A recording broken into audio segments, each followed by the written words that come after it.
तशाहं सुलभपार्थ नित्युक्तस्य योगिनः नामत्यते पुनर्जन्म दुःखालयम शाश्वतम नाप्नुवन्ति महात्मान संसिद्धिं परमां गताः.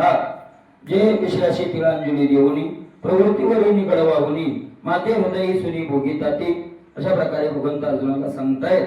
अशी जे माझी भक्ती करतायत आपण त्या भक्तीचं स्वरूप बघितलं आणि मी त्याच्याकरता काय करतोय तर भगवंत सांगतायत आम्हाला एकच काम राहतं काय ते ऋणवत्पण जे कोणी अंगी मी आपल्याची उत्तीर्णत्वा लागे भक्ताची आत्मत्यागी परिचर्या करी. ते त्याचं जीवनभरचं खर्च माझ्यावर जे सेवेचं झालेलं असतं आणि त्या सेवेतून उत्तीर्ण होण्याकरता मी काय त्याच्यावर उपकार करत नाही तर आपल्याची उत्तीर्णत्वा लागे मी माझं कर्ज कमी करण्याकरता भक्ताची आत्मत्यागी परिचर्या करी. त्याच्या शेवटी काय करतो मी त्याची सेवा करतो. कारण भक्तानं जीवनभर त्याला सेवा करण्याची संधीच येऊ दिलेली नसते.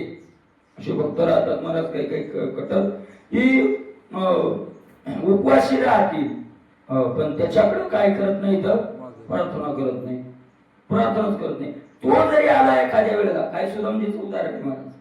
स्वतः भगवंत आले जगाचा बाप आले स्वतः भगवंत आले आणि अरे भगवंत आले तरी तो काय सुदामजीनं काय केलं नाही स्वीकार केलेला नाही. अगदी कसल्याही प्रकारे अनेक वेळा भगवंतानं प्रयत्न केले उतरू द्यायचं नाही. ठीक आहे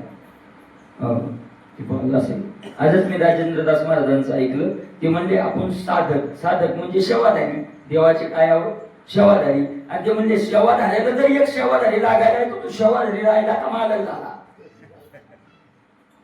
सेवाधाऱ्याचा जर सेवाधारी असेल समजा ते म्हणजे एखादा त्यांनी ते संन्यासाचं सांगू लागले की जर संन्यासी तर संन्यासानं सर्वस्व जीवन कुणाला अर्पण केलेलं असतं देवाला अर्पण केलं असतं. आणि त्या संन्यासाला जर कुणाच्या दोन शिष्य सेवाधारी लागत असतील तर मग तो सेवाधारी राहिलाच नाही.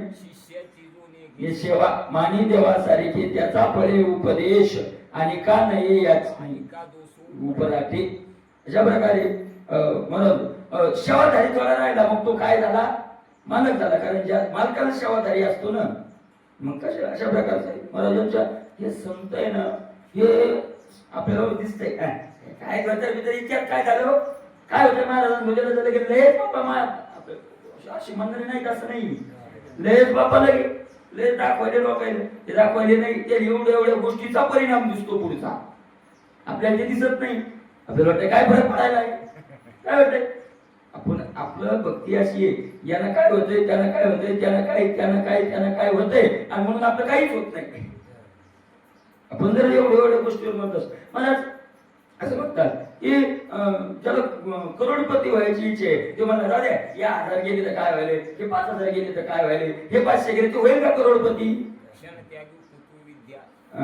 काय म्हणजे असं म्हटलंय की ज्याला विद्या मिळवायची त्यानं क्षणाचाही त्याग म्हणजे क्षणही वाया घालू नये. अशा प्रकारे ज्याला धन मिळवायचं त्यानं एका कणही काय करू नये वाया घालू नये अशा प्रकारचे. मग मला ते एवढ्या गोष्टीचा विचार करतात आणि देव सेवा लोक सेवा करतात म्हणजे देवच करतोय त्याच्यातूनही देवच उत्तीर्ण होतोय. देव काय प्रत्यक्षात येऊन सेवा करायची प्रत्यक्षातच यायची त्याला काय गरज आहे. मला तो चित्र तो आहे तिथल्याही व्यक्तीला सद्बुद्धी देणारा कोण आहे तोच परमात्मा आहे अशा प्रकारचा आहे. आणि म्हणून जीवनभर त्यांनी त्याला काहीच मला संधीच दिलेली नसते पण शेवटच्या वेळेला त्याचाही नाईलाज झालेला असतो. देहानं साथ सोडलेली असते देह क्षीण झालेला असतो आणि मग अशा वेळेला देवाला काय मिळतो तिथं चान्स मिळतो की याच्या सेवेतून आपण काहीतरी काय व्हावं कर्जातून उत्तीर्ण व्हावं. मला भक्ताच्या कर्जातून देव कधीच उत्तीर्ण होत नाही पण थोडंफार तर कमी होईल. थोडंफार त्याची अपेक्षा काय असते की थोडंफार काय होईल कमी होईल तेवढीच संधी मिळेल अशा प्रकारचं आहे. आणि म्हणून मी त्याची काय करतो परिचर्या करी अशा प्रकारची सेवा करतो. या देह विकलतेचा वारा त्याला लागू नये हा सुकुमार आहे नाही लागू नये. आणि म्हणून आत्मबोधाच्या पिंजऱ्यात त्याला मी काय करतो अशा प्रकारचं ठेवतो.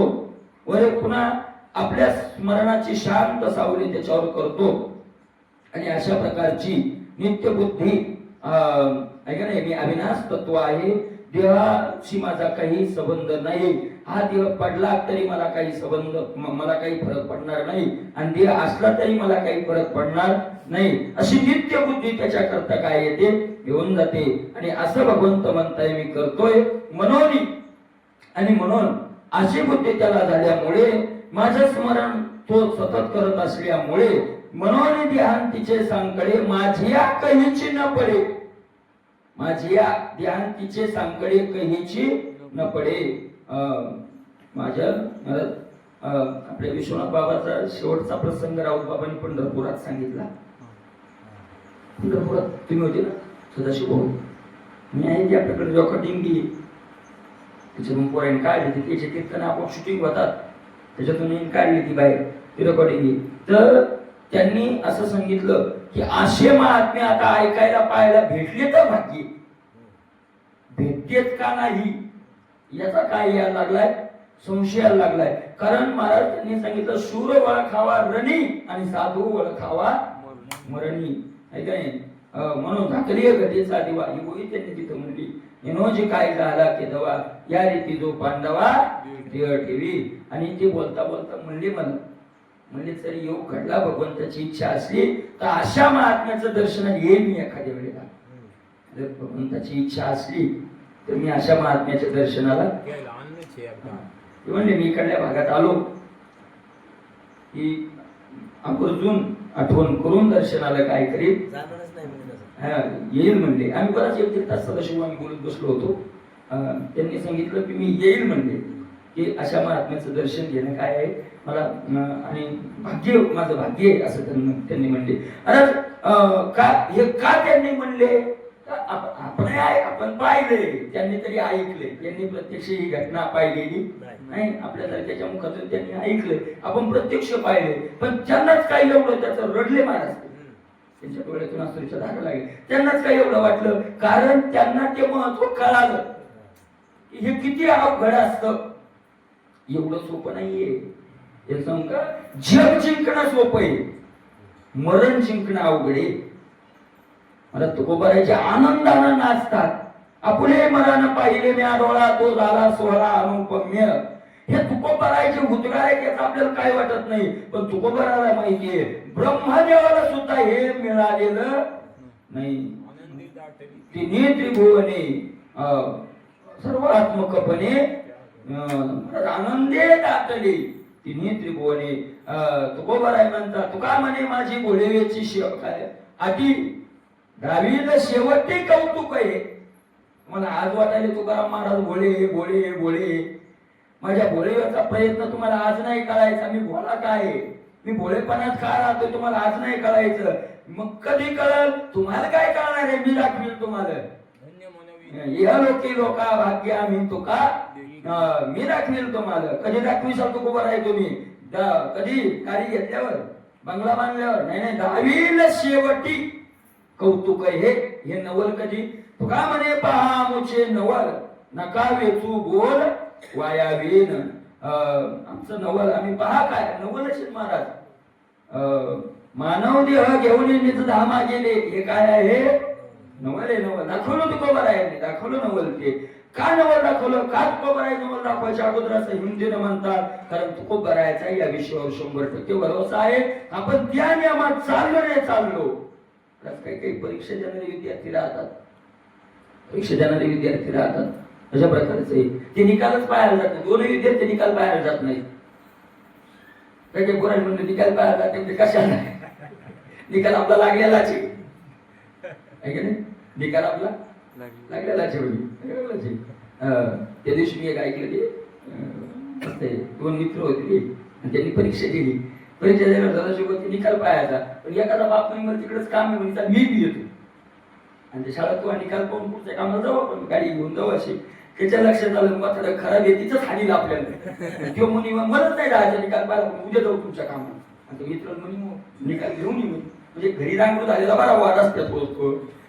ते ठीक आहे, ते म्हणे एक काम कर, काय म्हणे एक विषय गेला असला तर राम म्हण, 2 विषय गेला असला तर रामकृष्ण म्हण, आणि 3 विषय गेले असतील तर रामकृष्ण हरी म्हण. ते मित्राला मानला जो आला निकाल घेऊ का ते वाटा पावळाला राम म्हणते, रामकृष्ण म्हणते की रामकृष्ण हरी म्हणते, ते लावूनच म्हणजे पुंडलिक गजरात घेतला म्हणजे सगळेच विषय गेले, याचे एकही नाही निघला. अशा प्रकारचे तोही निकाल पाहायला जात नाही, आणि दुसरा एक विद्यार्थी तो निकाल पाहायलाच जात नाही. निकाल पाहायलाच जात नाही का? तो तर पाहायचीच गरज काय आहे? पेपरच असा सोडलाय की केवढाही विद्वान असला तरी मला नापास करू शकत किती विद्वान असा. मार्क मास्तर काय सांगेल त्याच्या अगोदर मार्क सांगणारे विद्यार्थी एवढेच पडणार, त्याच्यातून एकही हो सदाशिव नाही म्हणतो दिल्लीत होत आहे ना, ते म्हणजे विश्वास. सकाळी आम्ही होतो दिल्लीत होतोय ना, म्हणजे 9 निकाल लागणार, सहज विषय निघाला. मी म्हणलं निकाल आहे, माऊली म्हणी निकाल तू जर 5 झाली 1 किलो पिढे वाटे ती म्हणे वाटू नका, घेऊनच ठेवा. म्हणजे काय येतो तसा काय येतो तसं संतांनी पेपरच असा जीवनभरचा सोडवलाय महाराज.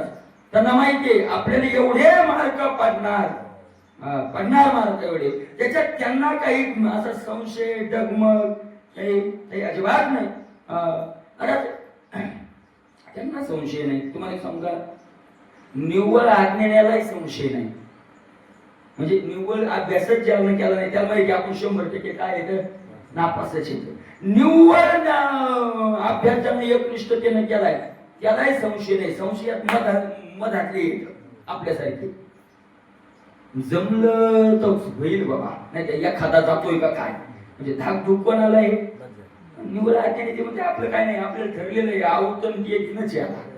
आपण पास होत नाही 100% त्यालाही माहिती आपण पासच होणार आहे. आपल्याला अडचणी मला परमार्थात आपण जर म्हणत असू काय होते बुवा आता शेवटी आता भगवंत काय माहिती, तर समजावं आपण 100% अभ्यासही नाही आणि 100% मला तुम्ही जे मंदिरावर येत नाही, माळ नाही, काय नाही ते आपल्याला म्हणतात महाराज आमचं काय, आम्ही तर नरकाचेच अधिकारी. ते माहिती विचारायला आपण पास होणार नाही, आपण अभ्यासच केला नाही आहे का नाही. मग ते संशय कोणाला अभ्यास केल्यासारखं दाखवतोय आणि अभ्यासही पुरा केलेला नाही, संशय तिथे आपल्याला संशय. हे महाराज जेवढे मिळत त्यांनी देवाला सुद्धा काय केलं नाही. मग या बाबतीत म्हणून तुकोबाराय म्हणू शकतात दहावीला शेवटी कौतुक आहे, हे तुकोबाराय म्हणू शकतात, संत म्हणू शकतात, ते विश्वनाथ बाबा म्हणू शकतात. पडशी बांधून ठेवली कारण त्यांना माहितीये आपला निकाल कसा लागलेला आहे, अशा प्रकारचा आहे ते. आणि मला मग देवाला करतात, देवाला नाहीच दिली त्यांनी संधी, अजिबात संधी नाही दिली. कधी तक्रार नाही, कधी आपल्या संसाराच्या अवस्थेविषयी कधी त्याच्याकडे काही मागणी नाही, कधी तक्रार नाही, कधी नाही काही. आणि मला त्याचा असं आहे तो देवाची दुसरी येते बघा, तो तक्रार करत नाही ना मग देव मनात आलेलं पूर्ण करतो. ते मनातही दुसरं काही आणत नाही, मनातही दुसरं काही आणत नाही. पहिलं त्याला मागावं देवान द्यावं, दुसरं मनात आणलं तरी देवानं काय करावं, तुगा म्हणे आम्ही जी जी इच्छा करू ते कल्पतरू पुरविता. मनात आणलेलं द्यावं, मनातही दुसरं काही आणत नाही. पाये मुखाकडे चिंतिल्या रोकडे मनोरथ, चिंतिल्या रोकडे तत्काळ मनोरथ तत्काळ पूर्ण करतो, ते मनातही आणत नाही. मग तिसरा त्याचा पर्याय राहतो, तो बळ नेऊन देतो. मागूही नको मनातही आणू नको, कोण्या रूपानं होईने नेऊन देतो. त्यांनी तिथेही त्याचं चालू दिलं नाही. प्रत्यक्षाशी काय बरोबर म्हणतात नाही का नाही. आज काय प्रमाण द्यावं, नामदेवाची या घराशी आणले धाडिले तिने लुटी येले. कबीरदासाचं उदाहरण तिथं तुकोबारायांनी दिलेलं आहे. तसंच केलं महाराज. अशा प्रकारे नाही तुला काय लागतंय सांग, महाराजी प्रसन्न देव प्रसन्न त्यानं परीक्षा घेऊन पाहिल्या, संकट आणून पाहिले, वर्ग मारून पाहिलं, ढोर मारून पाहिले, बायको मारून पाहिली. हो आता रडतील. ती रडणं तर चिपुळ्या जोरात वाढायला तर जोरात नाचायले. बरे झाले देवा निघाले दिवाळे, बरे या दुष्काळे पिढा केली. बरे झालं देवा बरं झालं देवा. पोर मेले बरे झाले, देवे माये विरहित गेले. माता मेले मज देखता, नव्हती संसाराची चिंता. बाईल मेले मुक्त झाली, देवे माया सोड.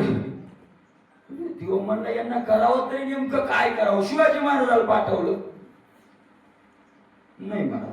तिथेही त्यांनी काय केलं नाही, कुठलंच त्यांनी मला त्याला हे केलं नाही.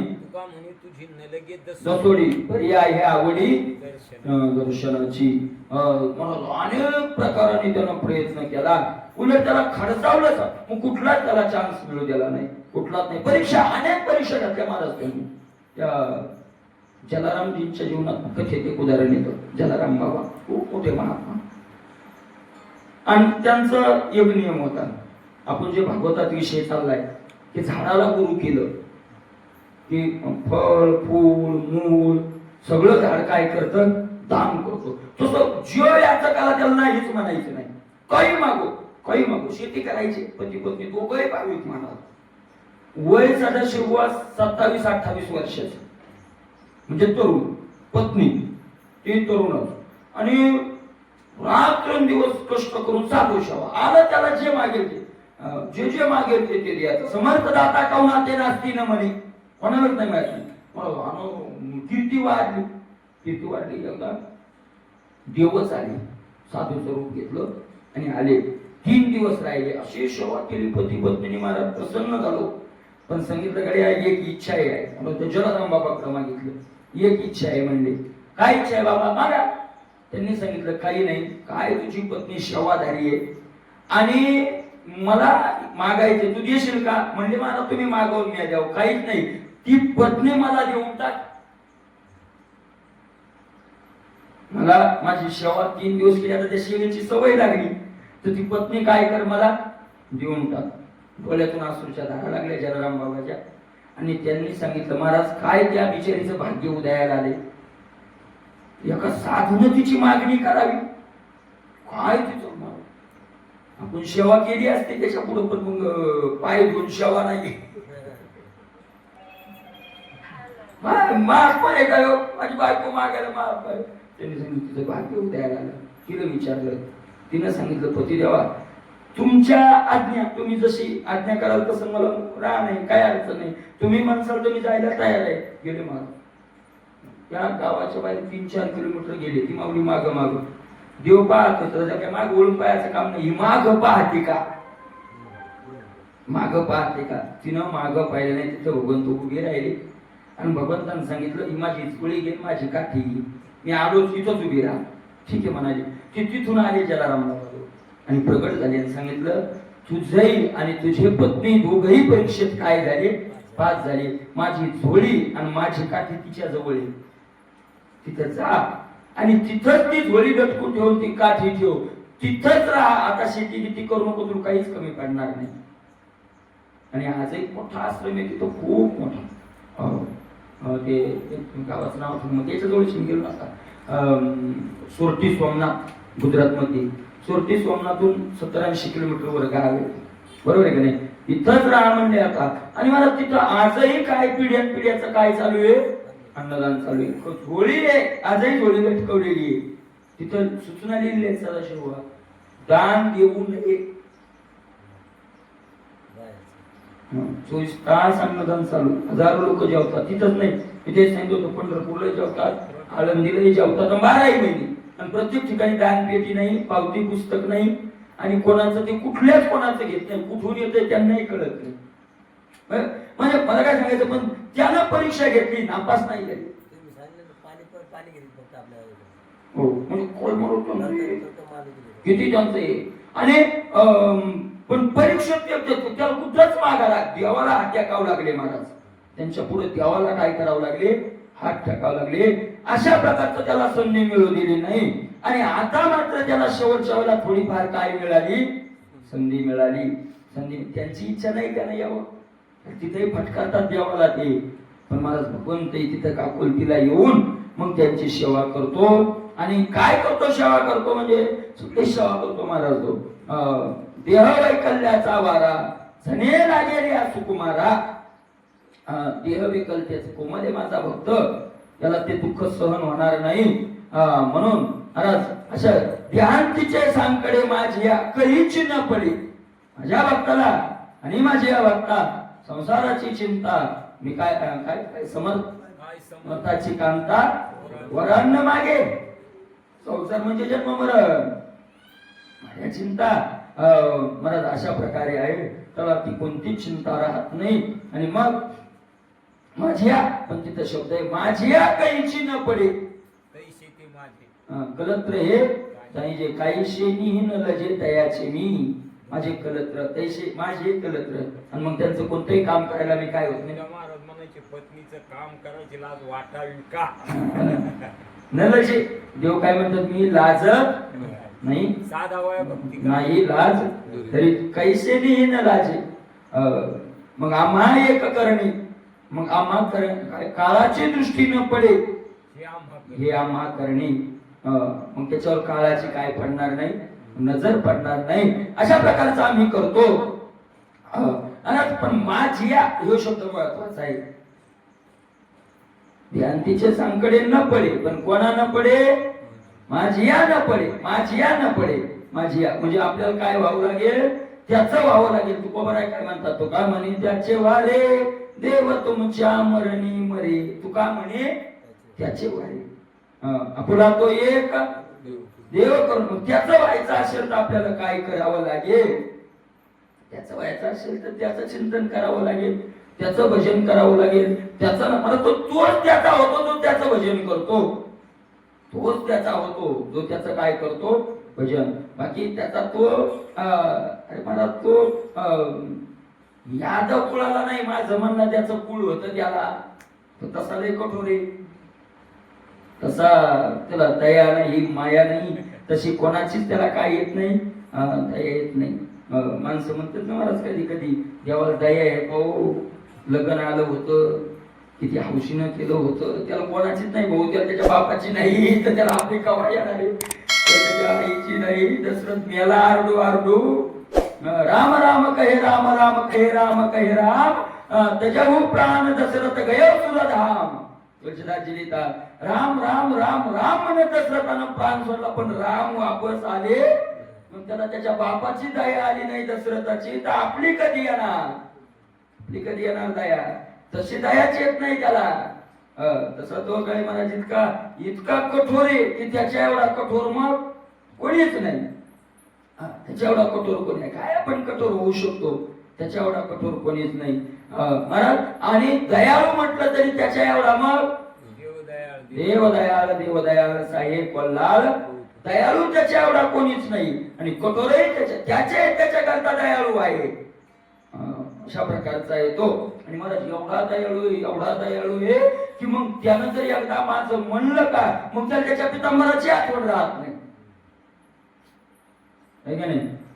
करा झाली गरुडा टाकी येणे मागे, द्रौपदीच्या लागे नारायणे. एवढी त्वरा होते. मग मला गरुडाचा वेग किती आहे माहितीये का, एक पापणी लवस करते पृथ्वीच्या 3 प्रदक्षिणा करते म्हणून. तशी मग किती योग असो कसं सर्व एवढा वेग त्या गरुडाचा. पण तो वेग देवाला कमी वाटला. त्वरा झाली गरुडा टाकी येणे मागे, एवढा धावतो तो, एवढा धावतो. अशा प्रकारचा आहे. पण माझी आम्हाला आपल्याला एकच करावं लागेल, एकच आपल्या जीवन आपल्या हातात आहे, आपल्याच हातात आहे. आपल्या हातात म्हणण्यापेक्षा हातातच आपले आहे.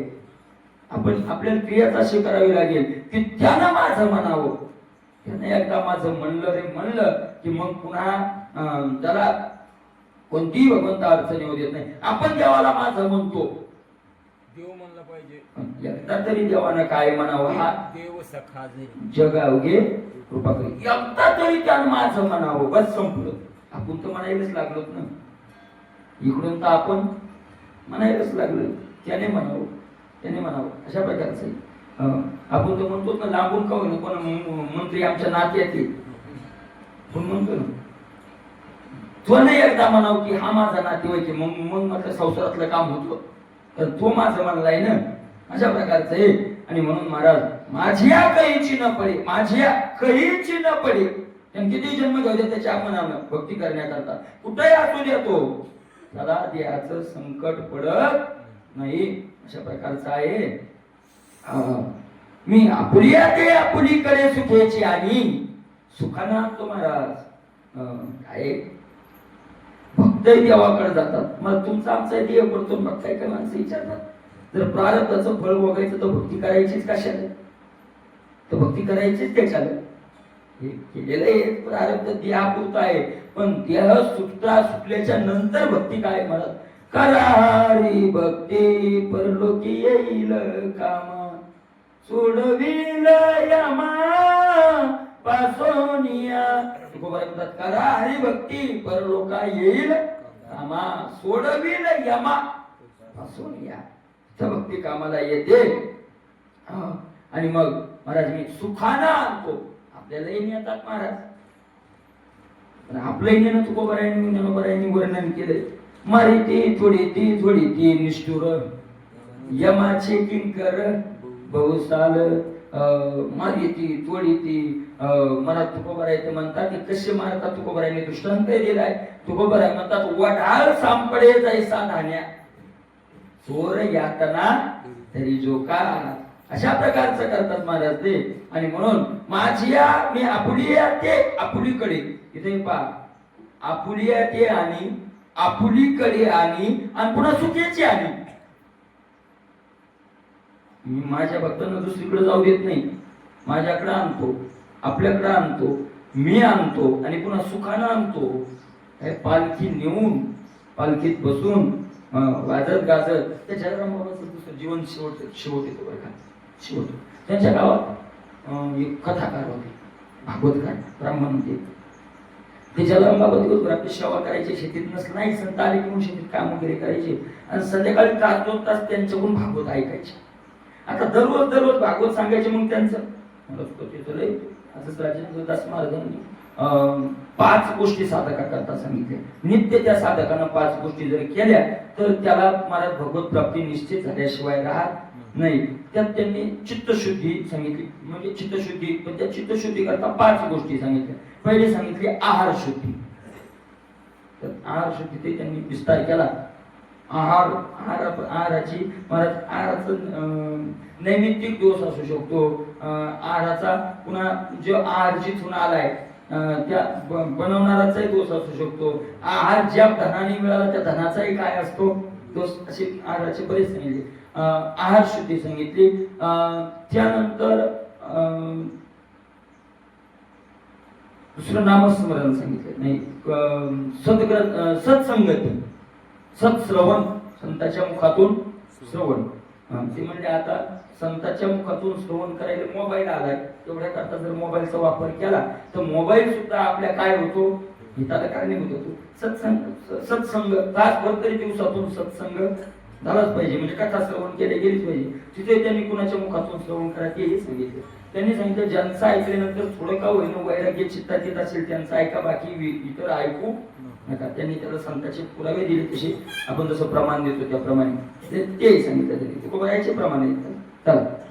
त्यानंतर नामस्मरण सांगितलं की काय करावं, नामस्मरण सतत करावं. अशा प्रकारे आणि या अशा करत चित्ताची काय होत जाईल शुद्धी. आणि असं जर केलं तर भगवंतापासून मग तो काय राहत नाही, दूर राहत नाही. भगवंत त्याचा स्वीकार करतो. ते श्रवण होऊन निघाला. पण ते तासभर का म्हणून पण भागवत ऐकायचे. त्याला रामबाबा ऐकायचे. ते ब्राह्मण सांगायचे. एक दिवस ते ब्राह्मण सहज बोलता म्हणला म्हणे महाराज शेवटी तुम्ही जाणार आणि मला नेसाल का बरोबर दररोज भागवत ऐकायले नाही. मग रामबाबा म्हणले तुम्ही काही घ्या काही. त्यांनी सांगितलं बाबा मला काय नको, पण तुम्ही जासाल त्यावेळेला मला न्या बरोबर. कुठं पंढरपूरला नाही, गिरी नाही, आळंदी नाही, असं वैकुंठ चाललं जाते. ते म्हणजे बाबा वचन देतो की आता मी तुम्हाला याशिवाय जाणार नाही. आणि नेमके रामबाबा गेले ते होते एका गावात कथेला जायला होते ते महात्मा. आणि कथा ती यांची कथा संपली. त्या दिवशी इकडे ती तिकडून येऊ लागली आणि इकडून रामबाबा बैलगाडीत चालले.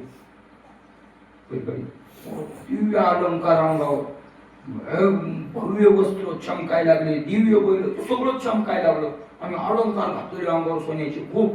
आणि ती महात्मा तिकडून येऊ लागली. यांनी त्यांच्याजवळ गाडी नेली आणि सांगितलं बाबा दररोजच्या सोबती म्हणजे त्यांनी चेष्टा केली. काय म्हणे जीवनभर म्हणे वैराग्यवान जगला म्हणे जगारामपूर.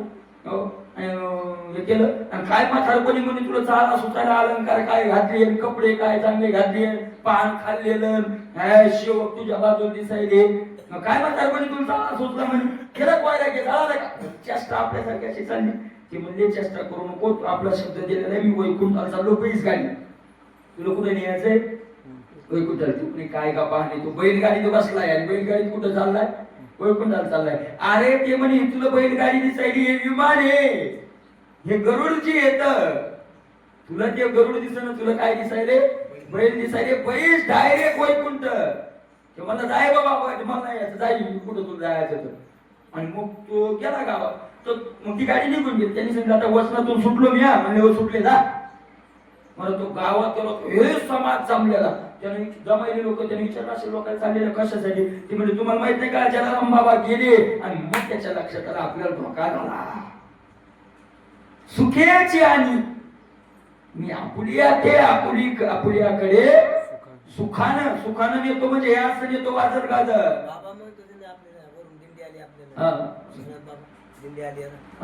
आहेच ते भव्यता.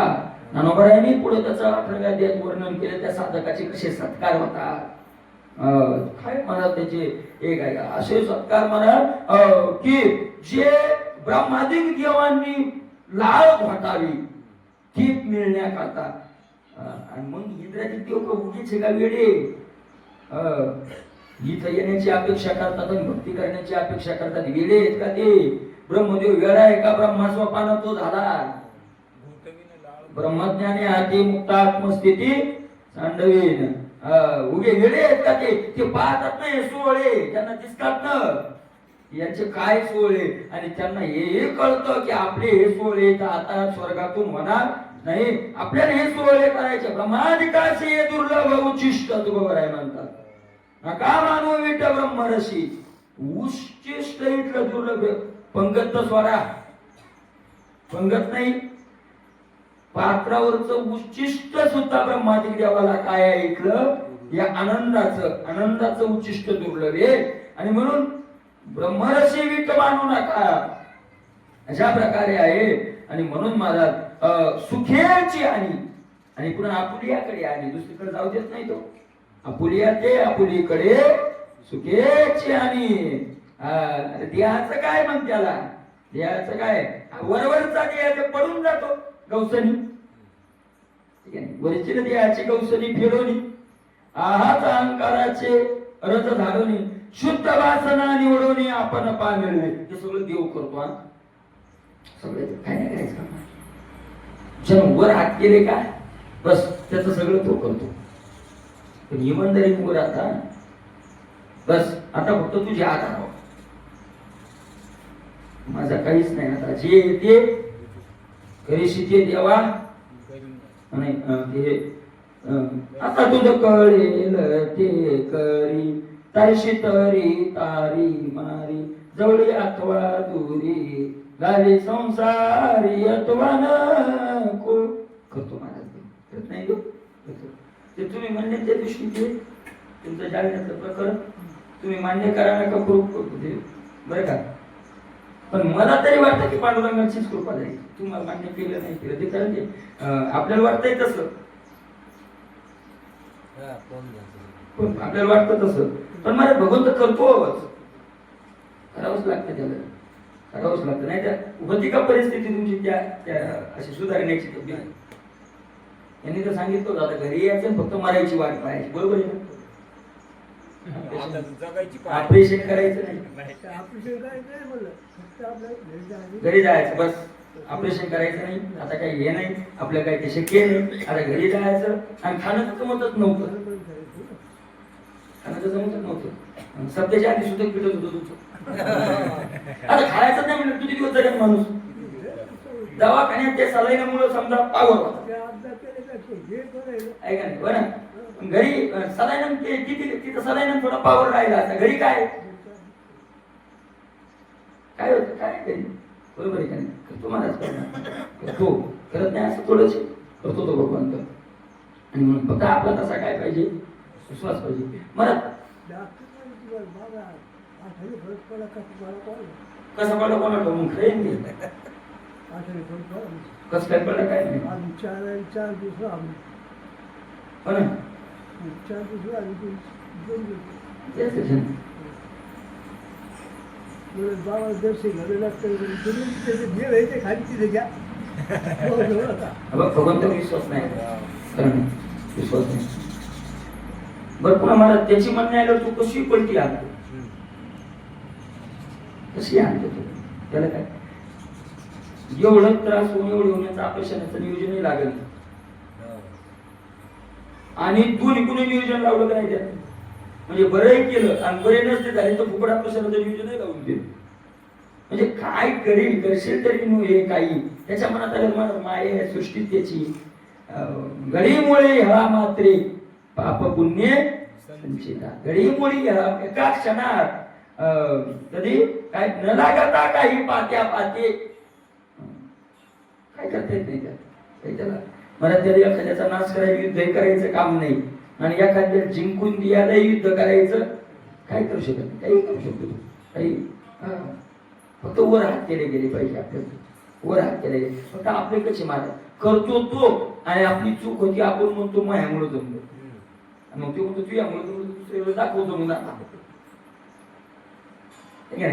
असं आहे महाराज आपलं असं आहे की जोपर्यंत संकट येतो तर देवाला शरण जातो आणि संकट निवारण झालं की मग बाहेर आल्यावर मग जेवण केलं म्हणत नाही आपण त्याला डोकं लागतो तो म्हणतो दुसऱ्या वेळेस लाभ डोकं तू आता वेगळे नाही डोके बंद पाडले तर म्हण वर हात केले वर हात करण्याचा अर्थ तोंडाने म्हणणं नाही वर हात करणे एवढं सोपं नाही महाराज जो एवढा शरण जातो वर हात करून तो तू करशील की आता तारशी तरी मारायचं तर मार आणायचं तर हान ज्याला टाकायचं ज्याला त्याचा पुन्हा स्वतंत्र त्याला सत्ता राहत तरी आवडी होईल कैवारी महाराज बाहेर घातली आवडी अशा प्रकारे होईल कैवारी होतो तो महाराज वाहवा संसार देवा पायी देवाच्या पायावर संसारावर वाहून टाकायचं तो त्याला आपलं म्हणत जातो आपलं म्हणत जातो त्याच्या त्याला सर्वस्व दिले मला सर्वस्व दिलं त्याला त्याचं सर्वस्व द्यावं लागतं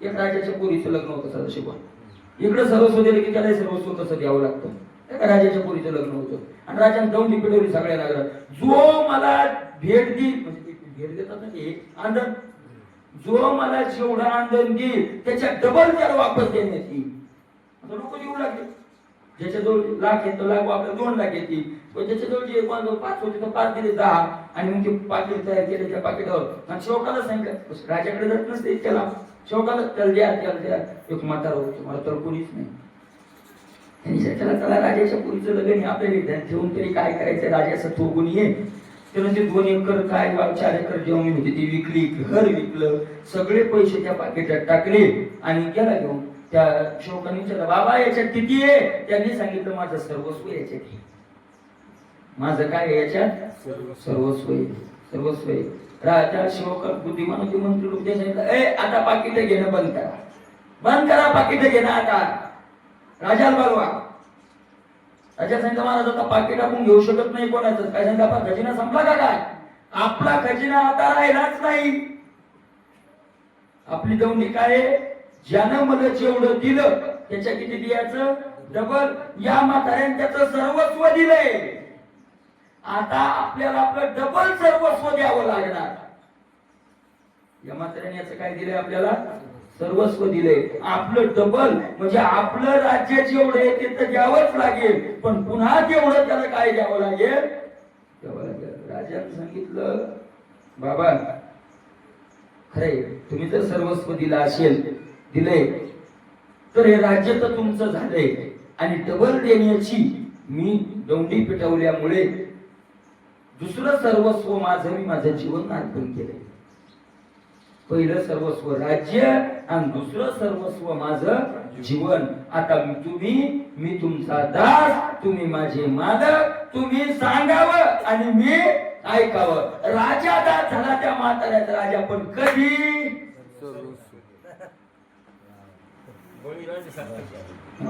तुम्ही सर्वस्व दिलं की त्यानं त्याचं सर्वस्व दिलं आणि डबल द्यायचा त्याचा धंदा आहे अर्जुनाला अर्जुन म्हणजे जेव्हा मला विश्वरूप दाखवा, ते म्हणजे एक विश्वरूप दाव म्हणजे एकच दाखविलं होतं, ते काय दातृत्व झालं का? अरे तू एक विश्वरूप म्हणतो, मी तुला अनेक दाखविलं तर दातृत्व झालं. तुकोबरायचं का म्हणतात, थोड्यासाठी फार देऊ जाणे, देव उदार थोड्यासाठी फार देऊ जाणे. थोडं घेतो आणि फार देतो म्हणजे त्याच्या डबल देतो. ज्या भक्तानं सर्वस्व दिलं तो त्याचं वैभवही वैकुंठाचं देतो, आणि दुसरं सर्वस्व म्हणजे दास्य करिया गुन्हे न जाये तयाचे, वडिले ताईचे गाणे टाकून यातून सर्वस्व दिलं. पण त्याच्या अगोदर याचं काय द्यावं लागतं? सर्वस्व द्यावं लागतं. बीज दळोनिया केली आराधना, मग लागे नारायणा पेरण येते. अगोदर बीज दळोनिया केली आराधना, बीज दळोनिया आराधना अगोदर याला करावी लागली, आणि मग नारायणा ते पेरणे लागे, मग देवानं ते पेरलं. अशा प्रकारचे आपुलीकडे आणि पुन्हा सुखेची, आणि सुखानं भगवंत म्हणतायत मी आणतोय. आपली वेळ आता संपलेली. पुढचा विषय आता गोड आहे, गोड विषय आहे. त्याचा विचार आपण जसे माऊली ज्ञानोबा बुद्धी देतील त्या प्रकारे म्हणे, ऐका नाही म्हणजे हे सांगायचं म्हणून असं मुद्दाम नाही. मी त्या ज्ञानेश्वरी काढले म्हणलं, जे निघल ते सुरू करायचं. तर हा विषय निघाला माऊलीची इच्छा, ऐका नाही मला म्हणून नाही, पण मी कीर्तन झाल्यावर आतापर्यंत कीर्तन झालं, प्रवचन झालं, भागवत झालं, कधीच म्हणलो नाही काय की जे आपलं वाईट असेल ते माझ्या बुद्धीचे दोष समजा, आणि चांगला असेल ते घ्या. म्हणलोच नाही वाईट बुद्धीचे दोष, माझ्या बुद्धीचे दोष. का? माझ्या बुद्धीचे दोषच नाही. का दोष नाही? कारण माझी बुद्धी मी वापरतच नाही. आपली बुद्धी तर तिथं आपण वापरतच नाही, तर आपल्या बुद्धीचे दोष घातले म्हणजे मग पुन्हा आपली बुद्धी आलीच नाही. दोषही बुद्धीच नाही तिथं वापरायचं, तर बुद्धीचे दोष कशाला आले? आपण पंगत दिलीच नाही, तर आपली चौदार झाली का खरड झाली म्हणायचं आपल्याला अधिकारच काय? आपण पंगत दिलेलीच नाही. ही पंगतच कोणाची? दुसरा एक असा विषय केला, ओवी असो, कीर्तनाचा अभंग असो, भागवत चालू असो, अगोदर त्याचा विचार करायचाच नाही किंवा काय सांगायचं आपल्याला, आपण योग्य असायचं, कसं चिंतन मांडायचं, ओव्याचं कसं, काही नाही सांगायचं. जे दिलं ते ज्ञानोबरायांनी बोलायला लावलं. आपण ज्ञानोबराय म्हणतात तसं, ज्ञान देव म्हणे मी चाळे, माऊली ज्ञानोबराय म्हणतात मी चाळे, आणि पेरणारे कोण येतं? निवृत्ती नाते.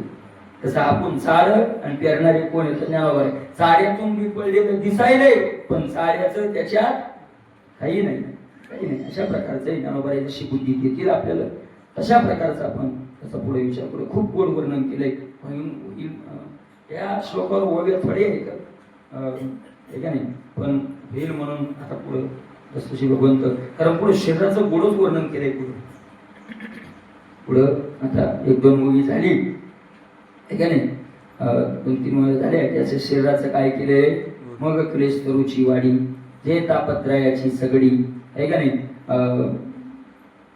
जे मृत्यू काकाशी कुरुंडी सांडिली आहे, जे दैन्याचे तुपते, जे महाभयाते वाढविते, जे सकळ दुःखाचे कृते भांडवल, जे दुर्मतीचे मूळ, जे कुकर्माचे फळ, जे व्यामोहाचे केवळ स्वरूपाची, जे संसाराचे बैसणे, जे विकाराचे उद्याने, जे सकळ रोगाचे बाणे वाढले आहे, जे काळाचा खिचू शिता, जे आशेचा अंगवटा, जन्म मरणाचा ओलिवंटा, स्वभाव जे भुलीचे भरीव, विकल्पाचे ओतीव, किंबहुना पेव विंचवाचे, जे व्याघ्राचे क्षेत्र. गोड वर्णन केलं शरीराचं, किती गोड आहे आपला हा मनुष्य. गोड वर्णन केलंय अशा प्रकारचं, आणि त्या शरीराचं पुढे वर्णन आहे. त्याचा विचार आपण उद्याला करू. कुंडली करू.